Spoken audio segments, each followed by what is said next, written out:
everyone, we all welcome you in India's best learning platform Upcoming IAS, and today we are going to discuss the previous year questions of history. As you know students की हमारी PYQ की series चल रही है और आज हम उसमें हिस्ट्री कवर करेंगे, क्योंकि ये काफ़ी लोगों का मिथ होता है कि जो एंशिएंट और मिडाइवल से जो क्वेश्चंस आते हैं या फिर जो आर्ट एंड कल्चर से क्वेश्चंस आते हैं वो काफ़ी ज़्यादा डिफिकल्ट लेवल के होते हैं, वो सॉल्व नहीं करे जा सकते चाहे आपने जितनी मर्जी प्रिपरेशन करी हो।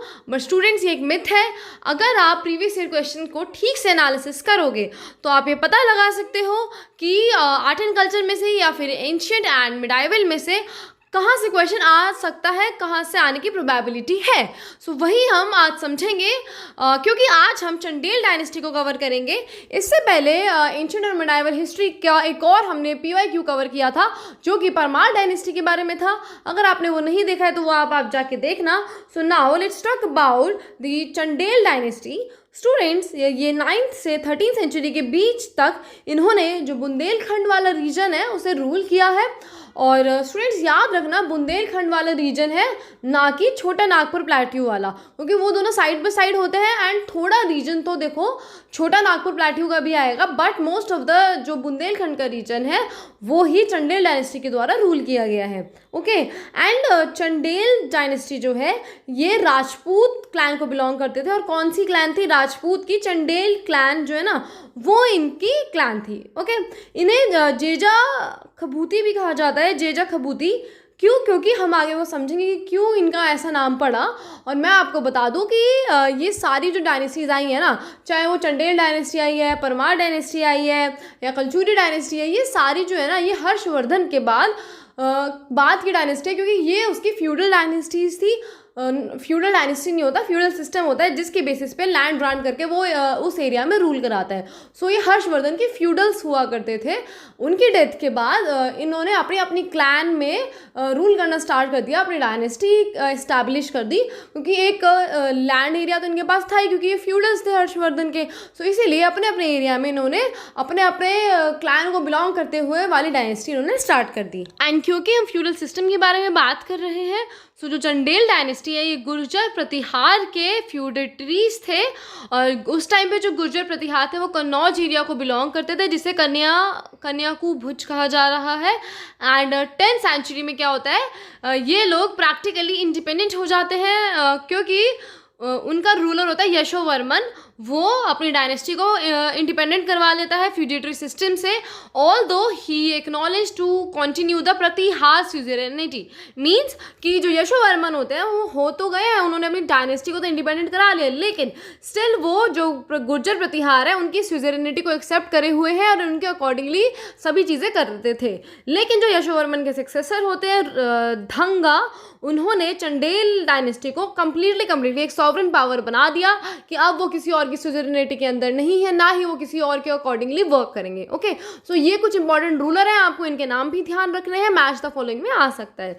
कौन से दो रूलर? यशोवर्मन एंड धंगा। ओके, अगर हम चंडेल डायनेस्टी के बारे में और जाने कि कैसे इनका स्ट्रगल रहा है, सो काफ़ी ज़्यादा इनकी जो पावर है वो राइज करी और काफ़ी बार डिक्लाइन भी हुई है, क्योंकि जो इनके नेबर्स थे उनके साथ इनका फाइट होता रहता था, वही जो मैंने आपको अभी प्रीवियस स्लाइड में बताया। और 11th सेंचुरी में हुआ क्या कि जो चंडेल डायनेस्टी है नॉर्दर्न साइड से मुस्लिम का उनको इन्वेजन देखने को मिलता है। किसका? महमूद गजनी का और मोहम्मद गुरी का। आपको पता है कि वो जब आए थे तो चंडेल डायनेस्टी के साथ उनकी फाइट हुई थी। देखो स्टूडेंट, ये जो चंडेल डायनेस्टी है ये इतनी ज़्यादा फेमस तो नहीं है जैसे जो अलाउद्दीन खिलजी की डायनेस्टी हुई, जो चंद्रगुप्त मौर्य की डायनेस्टी हुई, लेकिन ये काफ़ी इंपॉर्टेंट डायनेस्टी में से एक है, क्योंकि UPSC इन पे 2 बार क्वेश्चंस पूछ चुका है। इसका मतलब ये इंपॉर्टेंट तो है, इसमें से क्वेश्चन आपको देखने को मिलेगा। ओके, और क्योंकि इन्होंने महमूद गजनी और मोहम्मद गुरी का इन्वेजन इन्होंने फेस करा, तो वो ही इनके डिक्लाइन का कारण बनता है। 13th सेंचुरी में जो ये लोग फॉल कर जाते हैं, सो उनका डिक्लाइन का कारण मोस्टली यही बनते हैं। और महमूद गजनी और मोहम्मद गुरी के साथ साथ जो चहमान डायनेस्टी है वो भी इनके साथ फॉट करती है और वो लोग विजेता होते हैं, इनकी मीस डिक्लाइन का कारण बनते हैं। लेकिन ये जो चंदेल डायनेस्टी है ना स्टूडेंट्स, ये डिक्लाइन होने के बाद भी बहुत ज़्यादा फेमस रही इनके आर्ट और आर्किटेक्चर की वजह से। और इनके जो फेमस आर्किटेक्चर्स में से आते हैं, इनके फेमस स्कल्पचर्स में से जो आते हैं, उसमें से एक टेम्पल्स आता है खजुराहो। इस टेम्पल के अंदर वो फेमस स्कल्पचर्स जो हैं वो देखे जाते हैं। और आपको पता है कि जो खजुराहो है वो इनकी ओरिजिनल कैपिटल भी थी, एंड उसके बाद जो इनकी कैपिटल है वो महुबा शिफ्ट हो जाती है। वहाँ पर भी इन्होंने काफ़ी ज़्यादा पैलेसेस और फोर्ट्स वगैरह बनाए हैं। एंड क्योंकि ये अपने आर्ट और आर्किटेक्चर के लिए इतने ज़्यादा फेमस है, so along with temples, water bodies, बहुत ज़्यादा डिफरेंट पैलेसेस, काफ़ी ज़्यादा जो फोर्ट्स हैं वो भी इन्होंने बनाए हैं, जैसे अजयगढ़, कलिंजर और फिर महुबा जो इनकी लेटर कैपिटल बनी थी, वहाँ पर भी इन्होंने काफ़ी ज़्यादा फोर्ट्स एंड टेम्पल्स का कंस्ट्रक्शन किया। ओके, एंड ये जो चंदेल रूलर्स थे स्टूडेंट्स, इनके अभी हमने फाउंडर की बात नहीं करी है। वो जो मैंने यशोवर्मन और जो धंगा के बारे में बात करी थी, उन्होंने चंदेल डायनेस्टी को इंडिपेंडेंट बनाया था, एक सोवरेन पावर बनाया था। लेकिन जो चंदेल डायनेस्टी के फाउंडर हैं वो ननुका बोले जाते हैं, और इन्होंने एक छोटे से किंगडम को बहुत ज़्यादा एक्सपैंड किया और जो खजुराहो एरिया है मध्य प्रदेश के अंदर, उस एरिया में काफ़ी ज़्यादा स्प्रेड किया। ओके, इनके 2 इंस्क्रिप्शंस मिलते हैं। एक तो चंदेल इंस्क्रिप्शन मिलता है जो ये बताता है कि जो ननुका के सक्सेसर हैं वाकपति, उन्होंने काफ़ी ज़्यादा जो एनिमीज़ हैं उनको डिफीट किया और अपने एम्पायर को और ज़्यादा इंक्रीज़ करा है। बहुत ज़्यादा इन्होंने चीज़ें कॉन्क्योर करी है। मीन्स जो ननुका है वो कौन हुए, उसके फाउंडर हुए, और उनके जो सक्सेसर वाकपति हैं वो भी एक इंपॉर्टेंट रूलर हो जाते हैं। क्यों? क्योंकि वो एक इंस्क्रिप्शन में उनकी बात करी गई है। सो ऐसे ही आपको ध्यान रखना है कि अगर यूपीएससी ने उस डायनेस्टी के बारे में कुछ पूछा है, सो वो आपको पढ़नी है और ज़्यादा से ज़्यादा उन चीज़ों पे फोकस करना है जो या तो उनके टेम्पल्स हैं, उनका आर्ट एंड क्राफ्ट है, या फिर जो उनके इंस्क्रिप्शन है ना, उनके इंस्क्रिप्शंस के अंदर जिन रूलर्स के बारे में मेंशन है, आपको थोड़ा थोड़ा खुद से डिटेल में पढ़ना है उनके बारे में। यही चीज़ है जो आपको अब जो 28 मई को एग्ज़ाम होगा उसको क्लियर करवा सकती है। ये तो स्टूडेंट्स हमने बात करी चंदेल इंस्क्रिप्शन की। अब हम बात करते हैं जो महुबा इंस्क्रिप्शन है, जिसके अंदर इंपॉर्टेंट रूलर के बारे में बताया हुआ है जया शक्ति। एंड जो जया शक्ति कौन है? देखो, ननुका जो फाउंडर थे, उनके सक्सेसर वाकपति। ओके, फिर वाकपति के 2 सन्स थे, जया शक्ति एंड विजय शक्ति, ये उनके सक्सेसर हुए। एंड इन्होंने काफ़ी ज़्यादा जो चंदेल एरिया है उसे कंसोलिडेट करने का काम किया है। और यही महुबा इंस्क्रिप्शन के अंदर बताया गया है कि जो चंदेल टेरिटरी है उसको चंडेलाज ऑफ जेजा खबूती क्यों कहा जाता है? सो जो जया शक्ति थे वाकपति के बेटे, उनके नाम पर ही फिर चंडेलाज को जेजा खबूती के नाम से जाना गया, क्योंकि इन्होंने सारे का सारा जो चंडेल एम्पायर था उसको एक जगह कंसोलिडेट करा था। इसीलिए ये काफ़ी इंपॉर्टेंट हो जाते हैं और इनका इंस्क्रिप्शन में नेम आया है। सो आपको ये दोनों इंस्क्रिप्शंस भी चंदेल डायनेस्टी के रेफरेंस में याद रखने हैं। ओके, अब चलो हम इसके आर्किटेक्चर की तरफ बढ़ते हैं, क्योंकि किसी भी डायनेस्टी के बारे में आप पढ़ रहे हैं एंड आपने उसके आर्किटेक्चर को नहीं देखा, सो फिर वो चीज़ वर्थ नहीं रहती। सो हम इसके आर्किटेक्चर की अगर हम देखें, सो 10th और 11th सेंचुरीज़ में काफ़ी ज़्यादा इन्होंने चीज़ें बनाई हैं। एंड 950 to 1050 AD में इन्होंने खजुराहो टेम्पल्स को बनाया, जो कि काफ़ी ज़्यादा फेमस है। ये यूनेस्को की साइट में भी आते हैं और इसके ऊपर ऑलरेडी एक एक अलग से वीडियो बनाई हुई है, खजुराहो टेम्पल्स ऑफ मध्य प्रदेश के अंदर आते हैं। मीन्स ये जो बुंदेलखंड वाला रीजन है कहाँ पे हो गया, थोड़ा बहुत मध्य प्रदेश के अंदर भी हुआ। ओके, सो खजुराहो टेम्पल्स के अलावा इन्होंने केंदरिया महादेव टेम्पल भी बनाया है, जो कि बहुत ज़्यादा इम्पॉर्टेंट खजुराहो टेम्पल्स में से एक है। उसके बाद इन्होंने विश्वनाथ में शिवा टेम्पल बनाया और चतुर्भंज में विष्णु टेम्पल बनाया। ओके, और ये जो सारे के सारे जो चंडेलास ने टेम्पल्स बनाए थे वो यूनेस्को की वर्ल्ड हेरिटेज साइट में ऑलरेडी 1986 में ही इंक्लूड करे जा चुके हैं। मीन्स आप समझ सकते हैं कि कितने ज़्यादा इंपॉर्टेंट है, क्योंकि ये 1986 में ही वर्ल्ड हेरिटेज साइट का जो टैग है वो उन्हें दे दिया गया था।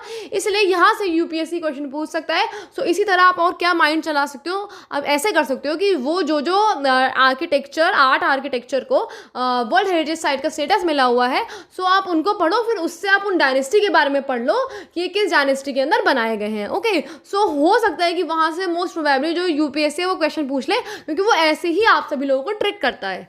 सो आर्किटेक्चर की हम बात कर रहे हैं तो कुछ इंपॉर्टेंट मॉन्यूमेंट्स की बात करते हैं हम चंदेल डायनेस्टी के अंदर।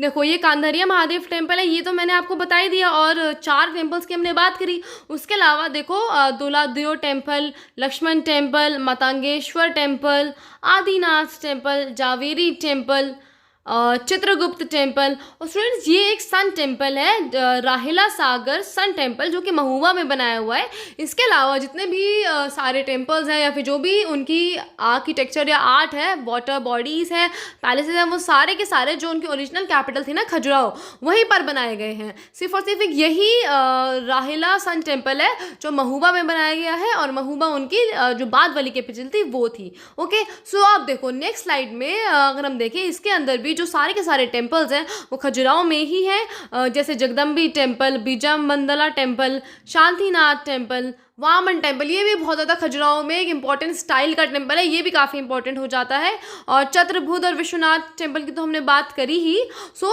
यहाँ से आपको ये इंपॉर्टेंट बताए कि ये सारे के सारे तो खजुराहो में है, लेकिन जो एक टेम्पल है महुबा में, वो जो राहिला सन टेम्पल है, वो इंपॉर्टेंट है, तो उसको आपको अपने माइंड में बहुत अच्छे से ध्यान रखना है, वहाँ से भी क्वेश्चन अराइज हो सकता है। ओके, सो चलो अब हम लास्ट स्लाइड की तरफ बढ़ते हैं, जिसमें कि हम देखेंगे कि उनके डिक्लाइन का क्या रीज़न था।